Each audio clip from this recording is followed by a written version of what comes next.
Assalamualaikum warahmatullahi wabarakatuh. Mari kita awali pertemuan ini dengan membaca surah Al-Fatihah. Alhamdulillahirabbil alamin.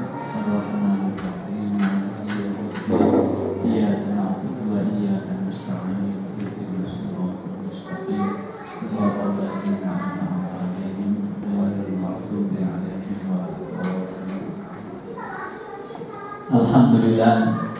Alhamdulillahi nahmaduhu wa nasta'inuhu wa nastaghfiruh wa na'udzu billahi min shururi anfusina wa min sayyiati a'malina. May yahdihillahu fala mudilla lahu wa may yudlil fala hadiya lahu. Asyhadu an la ilaha illallah wahdahu la syarika lahu wa asyhadu anna Muhammadan abduhu wa rasuluh la nabiyya ba'dahu. Amma ba'du. Kamas Hamidullah beserta Ananda Iski, Mbak Yayam, Mbak U, dan Ani, Nina, timer ya, Pak Nasrul, Pak Munis, Antu yang menjadi tuan rumah yang bisa dicintai semuanya saja, anak cucu yang hadir pada hari ini. Syukur alhamdulillah kita bisa bertemu pada hari ini, apalagi yang jauh dari Solo itu.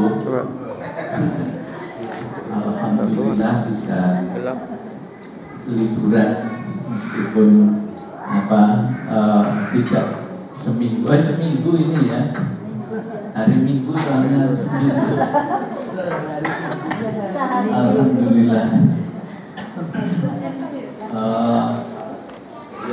Kita tidak terasa sebenarnya ikatan ini sudah ya dari 80-an apa ya, 80-an, jadi sama 36 tahun. Jadi iya zaman nggak mau masuk nangis. Zaman di hutan kayu masih ada itu, Mas Yoto di hutan kayu ya.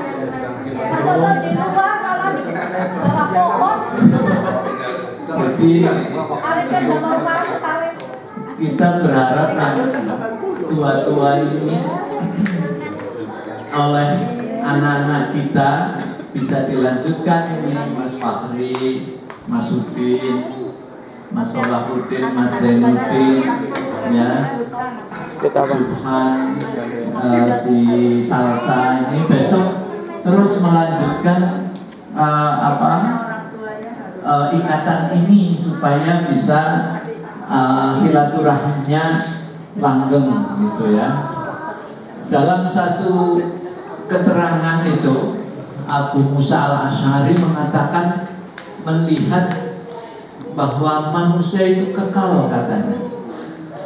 Apa ukurannya lah? Ini rupanya sejak diciptakan mulai menjadi janin terus hidup di dunia, hidup di dunia ini nanti orang sih mengatakan mati, tapi dalam Al-Quran kan diterangkan sesungguhnya orang-orang yang mati itu sebenarnya hidup tapi pindah tempat gitu ya. Ini kadang-kadang kita akan mikir memang sebenarnya bahwa kalau dulu di zaman orang tua kita dulu kan sering muncul kata-kata misalnya sangkan parani dumadi gitu ya. Sangkan parani dumadi artinya manusia ketika hidup itu sering mengalami kegelisahan. Sebenarnya saya ini dari mana, mau kemana? Lalu dari aktivitas manusia itu sendiri kan sebenarnya banyak sekali yang berusaha ingin memberi jawaban itu, dari mana mau kemana. Nah, kalau yang sumbernya bukan ke agama, maka pencariannya itu menjadi lelaku batin. yaitu pengalaman spiritual. Kemudian orang mengatakan pengalaman spiritual. Maka lahirlah perdukunan, lahirlah hal-hal yang bersifat apa? Ngarang gitu ya. Sumbernya ya tentu karena bukan agama, ya kepada hal-hal yang gaib yang memang di dalam agama diyakini juga bahwa manusia itu supaya beriman kepada yang gaib gitu ya. Ternyata dunia gaib ini kan seperti dunia yang tidak gaib gitu. Kalau anak biologi kan belajar tentang makhluk itu kan ada makhluk nyata, ada makhluk tidak nyata. Dan ternyata makhluk yang nyata saja itu waduh luar biasa ya. Manusia saja itu dari sudut etnisitas waduh kita sulit menghitungnya. Saking banyaknya etnik di dunia. Di Indonesia saja etnik berapa jumlahnya ya? Sangat banyak. Oh, yang etnik Jawa saja sudah nanti ada kelompok-kelompok gitu. Belum Sumatera, belum Kalimantan, belum di Papua banyak sekali. Nah biasanya ada yang menengarai tentang perbedaan bahasa vokal gitu ya. Itu membedakan oh ini dari sana, dari sana, dari sana. Nah dalam kehidupan dunia nyata saja ini baru manusia sudah aneka ragam luar biasa. Padahal yang namanya makhluk nyata itu tidak hanya manusia. Belum apalagi yang belajar tentang farmasi, obat-obatan atau belajar tentang ya termasuk biologi itu ya. Tanaman ini apa bumi tropis saja udah luar biasa banyaknya itu. Dan itu belum apa namanya yang di luar itu kan. Kalau di list banyak. Belum lagi biota air. Wah makhluknya banyak sekali. Makanya kita dengan apa kehidupan yang modern ini sesungguhnya kita itu bersyukur betul itu ya. Karena zaman kita kecil ingin ngerti ikan ya seluruh nangkali itu mancing. Dan sekarang itu duduk manis di rumah buka channel National Geographic rujuk beli wakon gede ikan paus, ikan apa namanya itu ya yang di laut dalam itu ikan musuh begitu besarnya. Manusia itu enggak sebanding kecil banget dibandingkan ikan-ikan yang besar itu. Artinya manusia mengenali makhluk nyata saja sudah waduh mungkin sampai selesai hidupnya belum bisa membuat apa inventaris yang baik, yang benar, yang lengkap, barangkali begitu. Nah apalagi masuk dunia gaib. Dunia gaib makin tidak mudah dipahami. Maka banyak orang tersesat gara-gara apa? Masuk ke dunia gaib tanpa ini. Jadi masuk ke dunia gaib tanpa ada cahaya dari Allah SWT tentu akan mengalami banyak apa? Banyak kesesatan itu atau mengalami banyak kekeliruan.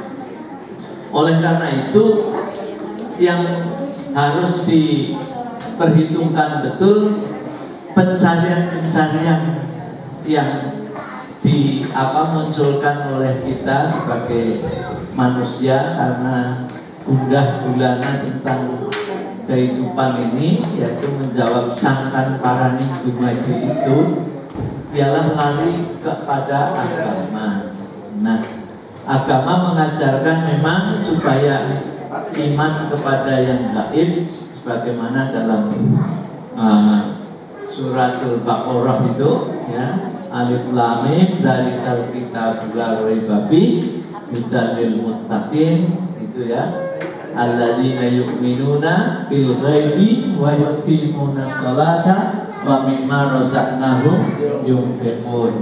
Jadi di antara tanda-tanda orang takwa memang di situ disebutkan apa? Iman pada yang gaib, sholat, bayar zakat, infak, sedekah dan seterusnya. Iman pada kitab, ya, baik Al-Quran maupun kitab yang turun sebelum Al-Quran. Nah ini kalau sudah sampai di situ, insya Allah kita semua sudah sama di sana, ya. Agama sudah menjadi sumber motivasi hidup kita, menjadi pendorong kita, sehingga insya Allah amal-amal yang kita lakukan atau apa yang kita ciptakan, apa yang kita prestasikan, insya Allah ini berkaitan dengan agama, ya, atau diikat oleh agama, sehingga mudah-mudahan sebagaimana disebut dalam surat Zalzalah itu, fama ya'mal mithqala dzarratin khairan yarah. Sekecil atau hanya sekilas saja berbuat kebajikan, insya Allah nanti akan apa? Kita akan mendapatkan pahalanya, akan mendapatkan konsekuensinya, atau akan mendapat imbalannya yang diberikan oleh Allah Subhanahu wa taala. Jadi hidup yang dialami kita, ya, memang makin hari barangkali kalau kita hidup di kota kayak kota besar itu, waduh, sebenarnya sangat kompleks betul. Akidah itu bisa saja sewaktu-waktu hilang.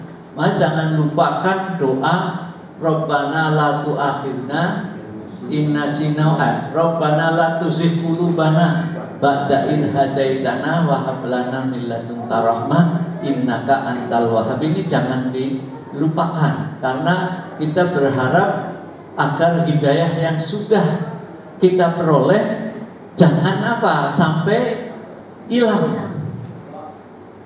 Kenapa? Karena kalau kita tidak dapat hidayah, hidup kita mudah sekali tersesat. Ya. Kemarin saya dapat kiriman dari teman di LIPI itu, cerita seorang perempuan yang waktu itu katanya naik pesawat bareng sama orang Indonesia.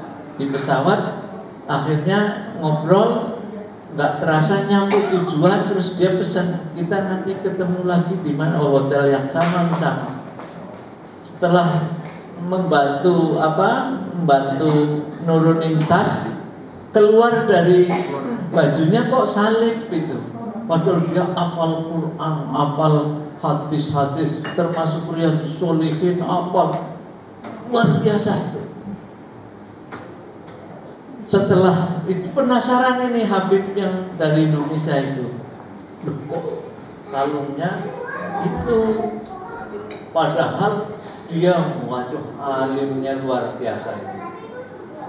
Himmel namanya itu, yang di Indonesia biasa jadi rujukan pandangan-pandangan keislamannya juga rupanya itu.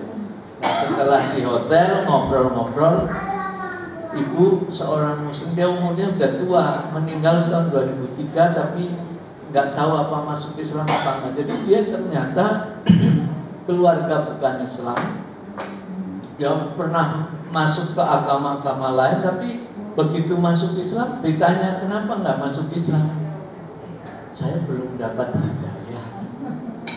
Padahal Quran hafal sekali, hadis yang itu hafal sekali, tapi hidayah itu ternyata tidak ada pada dirinya, sehingga ya cuma hafal doang.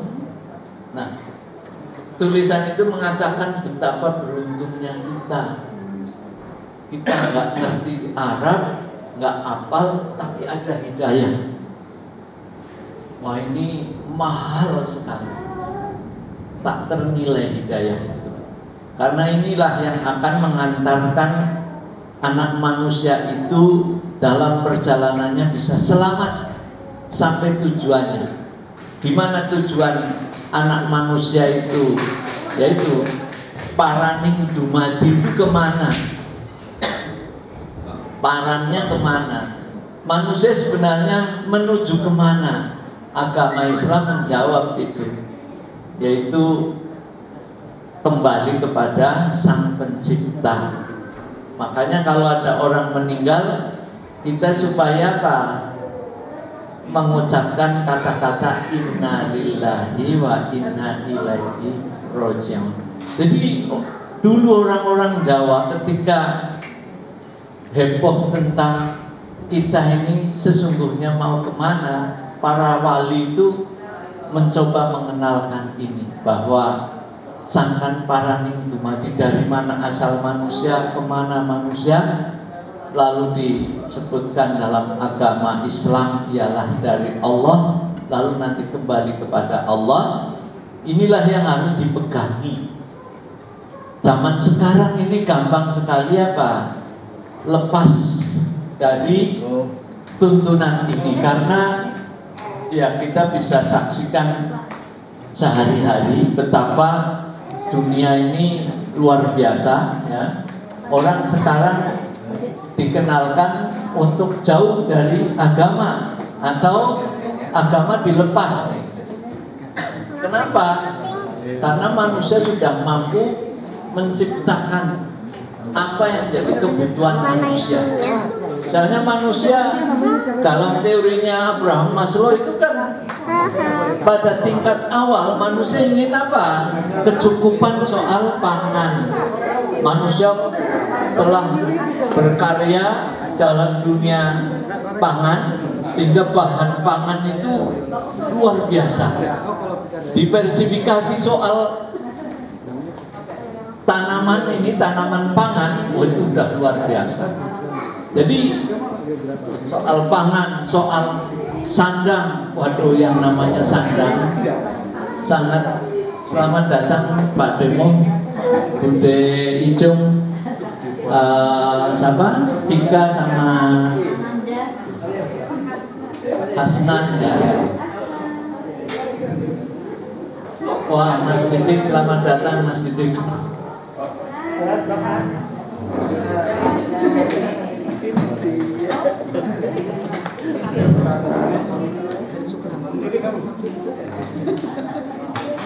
Ya, saya lanjutkan apa yang saya sampaikan, bahwa dalam banyak banyak kegiatan manusia ini, para ilmuwan itu memang mencoba ingin memberi jawaban kepada kegelisahan yang dirasakan manusia. Antara lain kegelisahan tentang masa depan, masa depan manusia itu sendiri. Maka jangan heran apa yang diinginkan manusia, yaitu tentang kelangsungan hidupnya, tentang kesejahteraannya ya. Maka manusia menciptakan banyak sekali ya karya-karya besar yang kita nggak ikut menciptakan, nggak repot-repot dan menikmati. Barangkali kita ya memang nanti kalau ingin dapat pahala ya harus nerimain pantun, karena nggak banyak berbuat ya mungkin kamu segini aja itu ya. Kalau yang banyak berbuat ya tentu perolehannya banyak ya, kita jangan ngiri besok gitu ya. Di dunia kita nggak banyak berbuat ya harus nerimo apa yang nanti diberikan Allah kepada kita. Tapi yang pasti memang manusia bekerja keras meyakinkan manusia lain bahwa tidak perlu lagi percaya pada agama sebenarnya. Maka usaha manusia itu luar biasa. Dunia teknologi kedokteran, kesehatan itu, wah, ibu-ibu sudah dibikin nggak pernah khawatir lagi sekarang. Begitu hamil ingin tahu laki apa perempuan, cuma dipasangin kabel langsung senyum, laki perempuan. Dulu tuh ketika teknologi kedokteran itu belum sampai ke situ, sampai saat kelahiran masih deg-degan. Ya. Sekarang enggak, belum lagi penyakit yang di dalam mau dideteksi apa sekarang dengan teknologi itu, waduh. Artinya apa? Manusia yang bekerja keras itu mampu menghasilkan alat-alat yang bisa memberi kelegaan. Maka ketika manusia dan pencapaian itu ada kemungkinan memang agama ditinggalkan. Karena apa? Apa sih yang mau digelisahkan? Bisa terjawab semua. Nah, yang belum barangkali memang belum diteliti ini adalah kehidupan di alam kubur. Itu mungkin sudah ada yang mau itu ya melakukan pasangi alat dikubur itu gimana, barangkali begitu.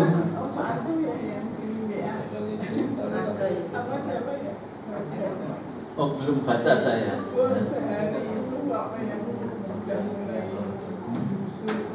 Oh, itu saya yang ngirim. Kalau itu saya yang ngirim. Jadi umur manusia setelah dimakamkan itu bagaimana anunya, urut-urutannya itu ya. Ini juga interpretasi yang apa bisa dipercaya atau tidak ya, ini kembali lagi karena ini kan persoalan-persoalan di dalam itu ya, yang manusia membutuhkan alat bantu untuk melihat kejadian itu. Apakah ini hasil dari dibantunya pengamatan dengan alat? Saya juga nggak tahu, tapi bagi saya menarik juga, maka saya forward ke keluarga itu ya, yang sering dapat kritik dari anak saya, Pak, kalau ngirim itu jangan baca menarik kirim gitu. Karena itu bisa saja asal-asalan, bisa saja mengatasnamakan ini gitu ya. Tapi kadang-kadang kalah daya kritis itu selalu kalah dengan simpati emosi gitu ya. Ya inilah seninya orang membaca dan seakan-akan terlibat dengan bacaan itu. Nah, ini manusia begitulah. Tapi yang jelas manusia selalu mengalami banyak kegelisahan atas kehidupan yang dijalani ini. Namun agama betul-betul harus diyakini memberikan bimbingan agar manusia tidak mengalami kekacauan dalam berpikir, kekacauan dalam mengembang atau mengikuti perasaannya, karena yakinlah bahwa agama digambarkan memberikan bimbingan, memberikan pencahayaan. Minaz zulumati ilan nur, membimbing manusia dari tempat kegelapan ke tempat yang terang benderang. Sehingga kalau kita ibaratkan duduk di satu meja dalam kondisi terang benderang, maka sampai ada benda kecil bergerak-gerak bisa terlihat. Tapi kalau dalam keadaan kegelapan, gelap, waduh, bedain bakso sama es buah itu bisa salah, ya. Dijejerin itu kan bisa salah. Niatnya ngambil bakso, dapatnya es buah, gitu ya. Tapi kalau dalam lindungan pencahayaan nggak bakalan keliru. Asal punya pengetahuan. Oh ini yang kalau lihat benda, oh ini bakso, langsung tahu karena punya pengalaman. Tapi kalau nggak punya pengetahuan, inilah barangkali dosa terbesar manusia adalah kalau dia tidak punya pengetahuan. Karena dengan tidak adanya pengetahuan, maka hidup itu menjadi kacau balau. Makanya kalau perintahnya kan dalam agama adalah belajar. Tolabul ilmi minal mahdi ilal lahdi. Kalau dalam Al-Quran banyak sekali, bahkan dalam ayat yang sering kali dipopulerkan atau dibacakan itu, ya, saya masih ingat di Masjid Kauman dulu kan diajarin ngaji lagu. Di antara ngaji lagu itu kan ayat inna fi khalqis samawati wal ardh wa ikhtilafil laili wan nahar, itu kan la ayatil liulil albab. Mas Hamid paling sering dulu alladzina yadhkurunallaha qiyaman wa qu'udan wa 'ala junubihim wa yatafakkaruna fi khalqis samawati wal ardh, itu kan. Terus Rabbana ma khalaqta hadza batila subhanaka faqina adzaban. Ternyata ayat ini ayat yang menurut saya adalah ayat yang padat ilmu pengetahuan dan teknologi. Karena ketika Allah memerintah atau memberitahu inna fi khalqis, sesungguhnya dalam penciptaan langit dan bumi, di situ ada dan pergantian siang dan malam, itu adalah tanda-tanda la ayatil liulil albab. Bagi orang yang berpikir liulil albab, baik kaum albab ini, maka tanda-tanda di situ banyak sekali. Ada tanda-tanda yang banyak sekali, rambu-rambu yang banyak sekali mengantarkan orang menjadi tahu bahwa itu ciptaan Allah. Kalau begitu Allah Maha Kuasa, Maha Besar. Lalu ulil albab itu digambarkan dengan apa? Alladzina yadhkurunallaha qiyaman wa qu'udan wa 'ala junubihim wa yatafakkaruna. Jadi ada yadhkurunallah, mengingat kepada Allah, tetapi wa yatafakkarun, dia berpikir tentang apa yang ada di dalam kejadian itu maupun isi langit, isi bumi. Bayangkan ketika kita ketemu ahli astronomi, orang astronomi bilang bagaimana indahnya angkasa luar.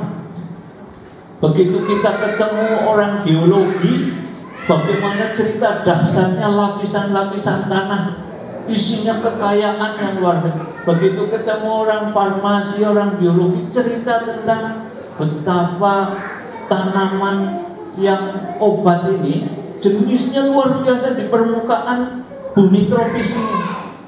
Maka di situ dikatakanlah ayat, tanda-tanda, rambu-rambu yang menerangkan bahwa itu menunjukkan Allah Maha Besar.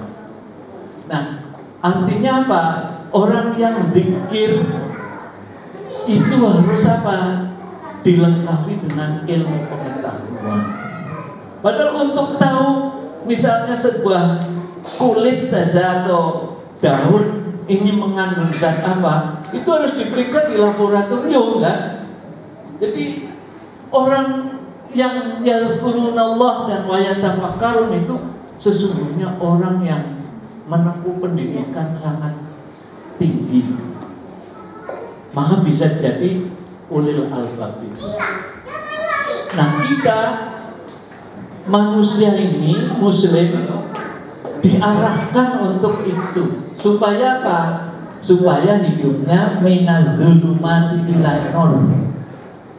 Satu, hidupnya jangan apa? Jangan sampai gelap, kegelapan, tapi bercahaya, artinya bisa membeda-bedakan mana hak, mana batil, mana maslahat, mana madharat, dan sebagainya.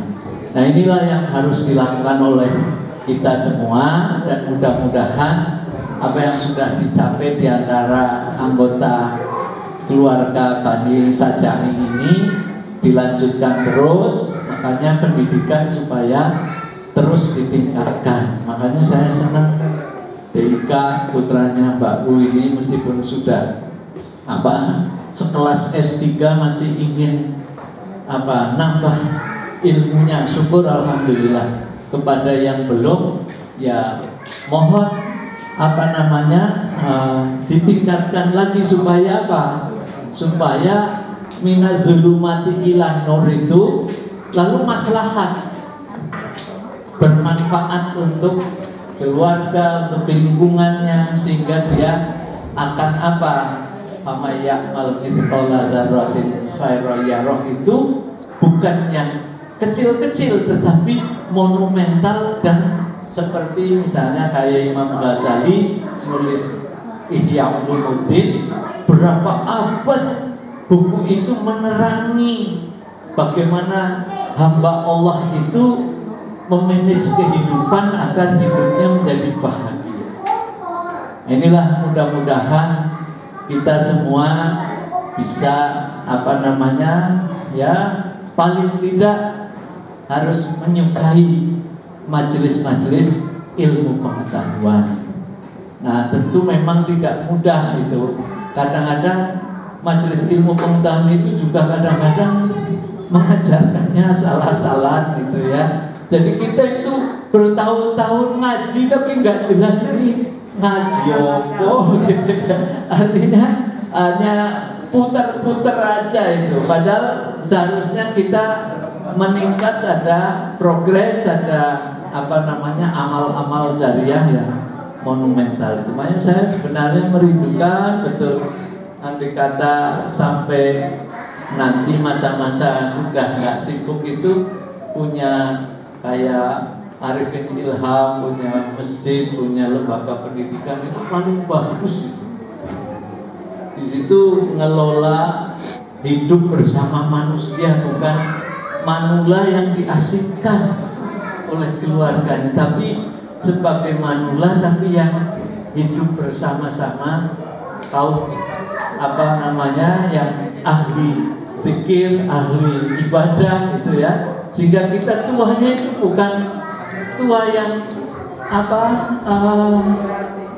yang tersingkir dari kehidupan yang sebenarnya secara rohani, secara material harusnya hidup yang membuat kita bahagia. Seperti di Masjid Purbalingga itu sudah bagus lah, tinggal ditingkatkan isinya itu ya, waktu luar biasa. Karena di sana sudah jadi pusat harapannya penduduk Purbalingga. Kalau ke masjid rasanya tenang gitu ya. Apalagi kayak kita sekolahnya dulu di bawah masjid itu, jadi merasakan betul gitu, nikmatnya itu.